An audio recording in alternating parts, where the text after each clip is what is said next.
Odam alayhissalom va Havo onamizni birinchi duosi nima bo'ldi? Robbana zalamna anfusana va illam taghfir lana va tarhamna lanakunanna minal khosirin. Robbimiz, biz nafsimizga zulm qilib qo'ydik. Agar sen bizni kechirmasang va bizga rahm qilmaydigan bo'lsang, biz ziyon ko'ruvchilardan bo'lamiz deyishdi. Ya'ni Robb ismi bilan duo qilishdi.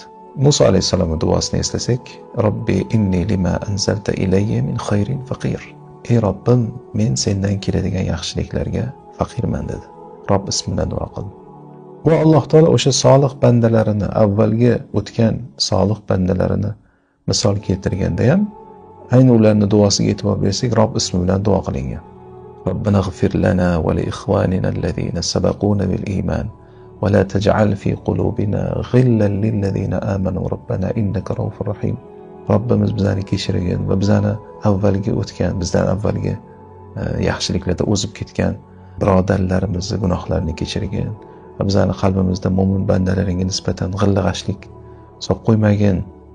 O'zing Raufur Rahim bo'lgan zotsan deb duo qilishlik. Robbana hab lana min azwajina va zurriyatina qurrata a'yun waj'alna lil muttaqina imama. Robbimiz bizani zurriyotimizdan va zavjalarimizdan ko'zlarimizni quvonchini qilgin va bizni taqvodorlarga imom qilgin. Xullas, Qur'ondagi aksar duolar mana shu Robb ismi bilan iborat bo'lgan. Ulamolar aytishadiki, payg'ambarlar va solih kishilar ayni mana shu Robb ismi bilan duo qilishligining sababi, Robb ismini ma'nosida hidoyat qiluvchi va tarbiyalovchi degan ma'no bor. Ular avvalgi payg'ambarlar, avvalgi solih kishilarni Alloh taolo qanday go'zal suratda hidoyatlab, tarbiyalab qo'yganligiga havas qilib, ayni mana shu xos bo'lgan tarbiyani xohlashganligi uchun Robbi, Robbana deb duo qilishgan. Alloh taolo hammamizga tavfiq bersin va o'zini Robboniy bandalaridan bo'lishlikni nasib qilsin.